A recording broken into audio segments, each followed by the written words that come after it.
Hello दोस्तों, मैं हूं पवन सेंगर और आप सभी का दिल से स्वागत करता हूं अपने यूट्यूब चैनल इंग्लिश लवर्स में। आई होप कि आप बहुत अच्छे होंगे और आप लोगों की स्टडी, आप लोगों की प्रिपरेशन बहुत अच्छे से चल रही होगी। तो कंफ्यूजिंग वर्ड्स की सीरीज को आगे बढ़ाते हुए आज हम डिस्कस करने वाले हैं नीदर नन में डिफरेंस, ईदर एनी में डिफरेंस और each other and one other में डिफरेंस। तो यहाँ से आपके लिए हर बार क्वेश्चन पूछा जाता है। आपको पता होना चाहिए कि किस कंडीशन में आपको नाइदर लगाना है, किस कंडीशन में आपको नन लगाना है। और एक बात और पॉइंट नोट करिए कि नाइदर के दोनों ही प्रोनाउंसिएशन हो सकते हैं, या तो आप इसे नीदर बोलिए या बोलिए नाइदर। इसी तरह से आइदर को भी हम बोल सकते हैं या तो ईदर और या बोल सकते हैं आइदर। ओके, तो neither, none, either, any and each other and one another में डिफरेंस। तो आइए दोस्तों, सबसे पहले बात करते हैं पॉइंट नंबर 1 की। यहाँ पे हम देखते हैं कि नीदर और नन में डिफरेंस क्या है। देखिए, सबसे पहला पॉइंट कि नीदर और नन दोनों ही नेगेटिव सेंस में यूज होते हैं। ओके, पॉइंट बी नोटेड कि आप नीदर और नन जब भी लगा रहे हैं, सेंटेंस 100% आपका नेगेटिव बन जाएगा। अब बेसिक डिफरेंस क्या होता है कि भाई नीदर का मतलब होता है दो में से कोई भी नहीं, और नन का मीन्स होता है दो से ज़्यादा में से कोई भी नहीं। इट मीन्स नाइदर का मीन्स क्या हुआ, no one out of two, और नन का मीन्स क्या हुआ, no one out of many. Right. तो अगर आप दो की बात कर रहे हैं तो हमेशा नीदर लगा दीजिए, और दो से ज़्यादा की बात हो रही है तो क्या लगा देना है, नन लगा देना है। अब इसको हम क्वेश्चन के थ्रू देखते हैं। तो क्वेश्चन नंबर 1 में, Neither of the five brothers is ready to relinquish his claim to paternal property. अब देखिए, यहाँ पे जो relinquish वर्ड यूज हुआ है, इसका मीन्स होता है त्यागना, छोड़ना। यानी कि जो 5 भाई हैं, पांचों में से कोई भी भाई तैयार नहीं है अपने पैटर्नल प्रॉपर्टी को त्यागने के लिए। तो यहाँ पैटर्नल पैटर्नल वर्ड का मीन्स होता है दोस्तों पैतृक। पता होगा आप लोगों को, पिता की साइड की जो चीज़ें होती हैं उसे हम बोलते हैं पैटर्नल। राइट। तो यहाँ देखो, अब आप जाइए सेक्शन बी में।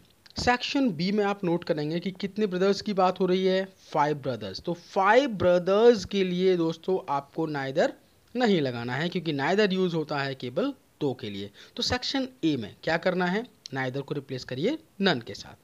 आइए क्वेश्चन नंबर 2 पर। None of my parents could be there.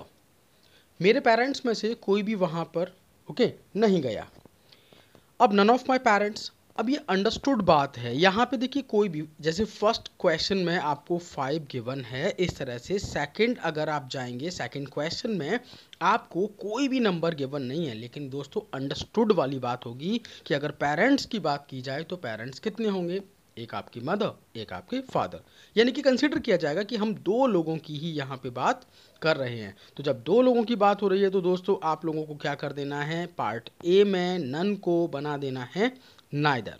I hope दोनों बातें क्लियर होंगी कि नाइदर और नन में क्या डिफरेंस होता है। समझते हैं आइदर और एनी में डिफरेंस। देखिए दोस्तों, अगर आइदर और एनी की बात की जाए तो ये रिप्रेजेंट करते हैं किसी एक को। राइट। आइदर का मीन्स होता है दो में से कोई भी एक, और एनी का मीन्स होता है दो से ज़्यादा में से किसी एक की बात आप कर रहे हैं। It means either means one out of two, और any means one out of many. Right. अब यहाँ बात करते हैं हम लोग क्वेश्चंस की। तो क्वेश्चन नंबर 1 को अगर आप देखते हैं तो यहाँ पे क्वेश्चन है, any of the two pictures which depict the real pictures of present politicians is worth seeing. Right. यहाँ डिपिक्ट का मतलब होता है वर्णन करना, किसी की व्याख्या करना। तो अब आप चेक कर लीजिए, आप चेक करेंगे तो आपको पता पड़ेगा कि यहाँ पे बात हो रही है टू पिक्चर्स की। राइट। तो ऐसा मत करिएगा कि 2 को 3 बना दो। ओके, ऐसा कोई भी रूल नहीं है। तो सबसे पहले माइंड में रखिए, हम कितने की बात कर रहे हैं, दो पिक्चर्स की। तो दो में से जब आप एक की बात करते हैं तो उस केस में आपको एनी नहीं लगाना। यानी सेक्शन ए में अगर आप जाएंगे तो एनी को आप रिप्लेस कर दीजिए ईदर के साथ में। ऑलराइट। अब आइए क्वेश्चन नंबर 2 पर। क्वेश्चन नंबर 2 में यहाँ पे क्वेश्चन दिया गया है, either of the 10 players played well.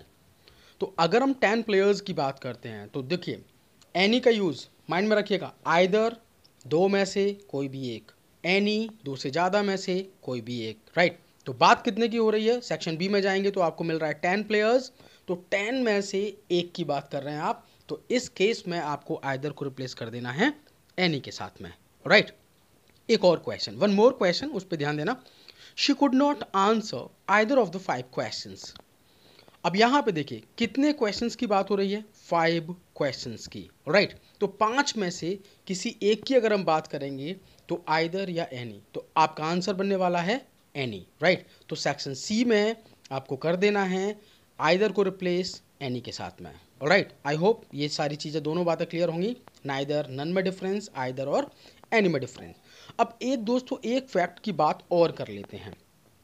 अगर हम एक एक्स्ट्रा फैक्ट देखें तो यहाँ पे 2 क्वेश्चन आपके एग्जाम में और बन सकते हैं। देखिए पहला क्वेश्चन इनमें डिफरेंसेस, सेकंड क्वेश्चन ये बन सकता है whenever you get either any neither none, अगर आपको मिल रहा है तो इन सब के बाद यूज होने वाला जो नाउन है वो 100% होना चाहिए प्लूरल, और इनके साथ में यूज होगा वर्ब सिंगुलर, क्योंकि नाइदर की वैल्यू 0 और एनी की वैल्यू कोई भी एक, तो या तो एक की बात हो रही होगी या 0 की बात होगी। इट मीन्स दोनों ही आपके बन जाएंगे सिंगुलर।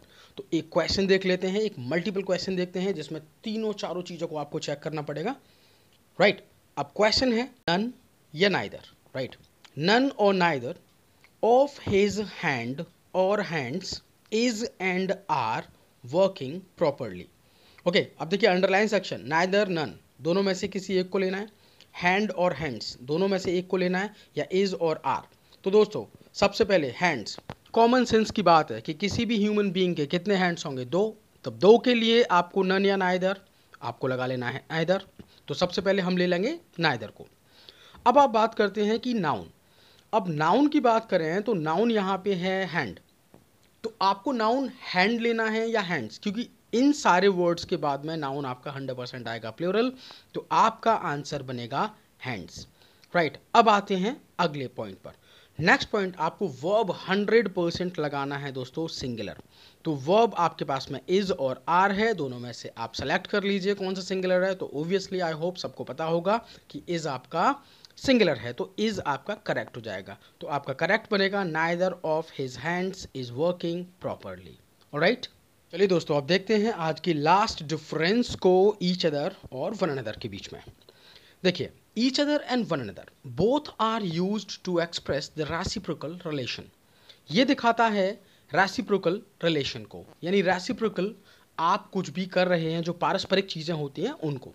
फॉर एग्जाम्पल मैं आपके लिए कुछ कर रहा हूँ और आप एज वेल एज मेरे लिए कुछ कर रहे हैं, तो दोनों ही साइड से जब दोनों पर्सन या कोई भी एक ग्रुप सबके लिए एक दूसरे के लिए काम करता है तो उसे हम बोलते हैं या तो ईच अदर और वन अनदर। अब इसके बेसिक यूज की बात कर लेते हैं कि भाई each other and one other में क्या डिफरेंस है। कुछ बुक्स में ये एक्सप्लेन किया गया है कि each other is used for 2 and one other is used for more than 2, right. तो सबसे पहले हम समझते हैं बेसिक को कि जहाँ पे 2 बंदों की बात होगी वहाँ पे आप मोस्ट प्रॉब्ली लगाएंगे ईच अदर, और जहाँ पे 2 से ज़्यादा की बात हो जाती है वहाँ आपको लगा लेना है वन अनदर।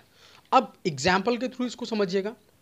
अगर हम एग्जाम्पल की बात करें, Ronnie and Maria never liked each other and one another, तो अगर हम यहाँ पे बात करते 2 लोगों की, तो 2 लोगों के लिए बेसिकली आप सेलेक्ट करने वाले हैं, आपका जो करेक्ट ऑप्शन बनेगा वो बन जाएगा ईच अदर। अगर ये दोनों ही आपको ऑप्शंस में मिल जाते हैं किसी ऑब्जेक्टिव टाइप क्वेश्चन में, तो उस केस में आप सेलेक्ट करके आइए ईच, क्योंकि ये मोर परफेक्ट माना जाएगा in comparative to one another.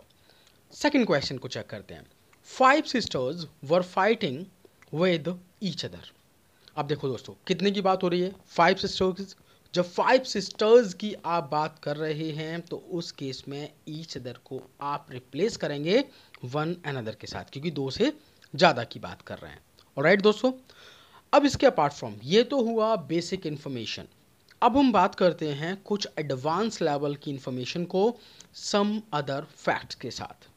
तो अदर फैक्ट्स में पॉइंट नंबर 1 माइंड में रखिएगा, each other and one another can be used interchangeably in modern English grammar. It means अगर हम बात करें मॉडर्न इंग्लिश ग्रामर की, तो आप ईच अदर और वन अदर में कोई डिफरेंस नहीं कर सकते। जहाँ पे आप ईच अदर लगा रहे हैं वहाँ वन अनदर भी लगाया जा सकता है, लेकिन ज़्यादा फॉर्मल माना जाता है ईच अदर को। अगर आप कॉम्पिटिटिव एग्जाम की बात कर रहे हैं तो उस केस में आप दो के लिए ईच अदर को ही सेलेक्ट करिए, अदरवाइज स्पोकन में आप दोनों को प्रेफरेंस दे सकते हैं। ऑलराइट, तो इसका एग्जाम्पल एक बार देख लेते हैं कि each other and one other कैसे आपको इंटरचेंजेबली यूज करना है मॉडर्न इंग्लिश ग्रामर में। Question, we have known each other and one another for 10 years। Okay, हम दोनों एक दूसरे को 10 साल से जानते हैं। तो इस केस में देखिए, अगर हम दो की बात करें तो वी में हम दो को कंसीडर कर सकते हैं, तो यहाँ पे आप ईच अदर लगाइए या वन अदर लगाइए, कोई भी प्रॉब्लम वाली बात नहीं है, ये मॉडर्न इंग्लिश ग्रामर में एक्सेप्टेबल है। आप कुछ न्यूज़पेपर्स में देखेंगे, वहाँ पे जहाँ दो की बात हो रही है वहाँ भी वन अदर यूज़ हो जाता है और दो से ज़्यादा के लिए आप ईच अदर यूज़ कर सकते हैं, बट दैट इज़ इनफॉर्मल। अगर फॉर्मल बात करते हैं तो आपको डिफरेंस रखना है दो के और दो से ज़्यादा के लिए। नेक्स्ट आइए पॉइंट नंबर 2 पर। अगर हम दूसरे पॉइंट की बात करते हैं तो सेकंड पॉइंट को आपको समझना है, we write each other and one another as two separate words. बात पे फोकस करना, each other and one other को दो सेपरेट वर्ड्स की तरह ट्रीट करना है। इट मीन्स आप इनको एक साथ नहीं लिखेंगे। ऑलराइट, आपको इनके दोनों के बीच में गैप रखना है, यानी ईच और अदर या वन या एन अदर के बीच में आपको गैप रखना पड़ेगा। ये क्वेश्चन भी आपसे बन जाता है। तो क्वेश्चन समझना, we got to know each other. Right, तो यहाँ पे आप देख रहे होंगे कि आपको ईच अदर एक साथ मिल रहा है, इसको आप कट करिए और उसके प्लेस पर आपको लगा देना है ईच अदर, और जो अलग अलग होना चाहिए यानी ईच अलग और अदर अलग। इस पॉइंट को माइंड में रखना है। थर्ड पॉइंट पे आते हैं। थर्ड पॉइंट की बात करते हैं तो we don't use each other and one other as a plural form. Right, it means अगर आप ईच अदर और वन अदर लगा रहे हैं तो उसके साथ लास्ट में आप कभी एस नहीं लगा सकते, इसका मतलब इसका प्लूरल बनना पॉसिबल नहीं है। तो अब क्वेश्चन देखते हैं, दे लव्स ईच अदर्स। तो ईच अदर्स दोस्तों कोई वर्ड नहीं होता है, हर जगह एस नहीं लगाना होता, तो आपके माइंड में होना चाहिए कि ईच अदर और वन अदर कभी एस नहीं लेते, तो इस केस में आपको ईच अदर बना देना है। ऑलराइट, तो दोस्तों एक और पॉइंट फोर्थ नंबर डिस्कस कर लेते हैं, आज का आखिरी point each other and one other के लिए। We can't replace each other and one other with us और आवरसेल्व्स। यानी कि जब भी आप दो की बात कर रहे हैं और जहाँ पे भी पारस्परिक चीज़ें दिखाई दे रही हैं आप लोगों को कि मैं आपके लिए कुछ कर रहा हूँ और आप मेरे लिए कुछ कर रहे हैं, तो उस केस में हम ना तो अस लगा सकते और ना ही लगा सकते आवरसेल्व्स। राइट, तो क्वेश्चन देखिएगा, वी हैव नोन, अभी बात हुई थी, we have known to us या आवरसेल्व्स फॉर 5 years। हम दोनों एक दूसरे को यानी आप मुझे और मैं आपको 5 साल से जानते हैं। राइट, तो आप मुझे जान रहे हैं, मैं आपको जान रहा हूं, इस केस में आप अस नहीं लगा सकते, ना आवरसेल्व्स यूज हो सकता, आपको करेक्ट आंसर बनेगा वो बनेगा ईच अदर। ऑलराइट गाइज, या लगा सकते हैं आप वन अनदर इनफॉर्मल कंडीशन में। ओके, तो दोस्तों आई होप कि आज आपको डिफरेंस पता पड़ गया होगा, नाइदर नन में डिफरेंस क्या होता है, आइदर एनी में डिफरेंस क्या होता है, और ईच अदर वन अनदर में डिफरेंस क्या होता है। और भी फर्दर हम डिस्कस करने वाले हैं इसी तरह के वर्ड्स को, कंफ्यूजिंग वर्ड्स को लेकर। आई होप कि आज का वीडियो आप लोगों को बहुत पसंद आया होगा और डिफरेंस भी बहुत क्लियर हो गया होगा। राइट, मिलते हैं दोस्तों अगले वीडियो में कुछ नए डिफरेंसेस के साथ, कुछ नए क्वेश्चंस के साथ। Thank you to watching this video and please subscribe, share, like and comments. Okay, thank you, Jai Hind.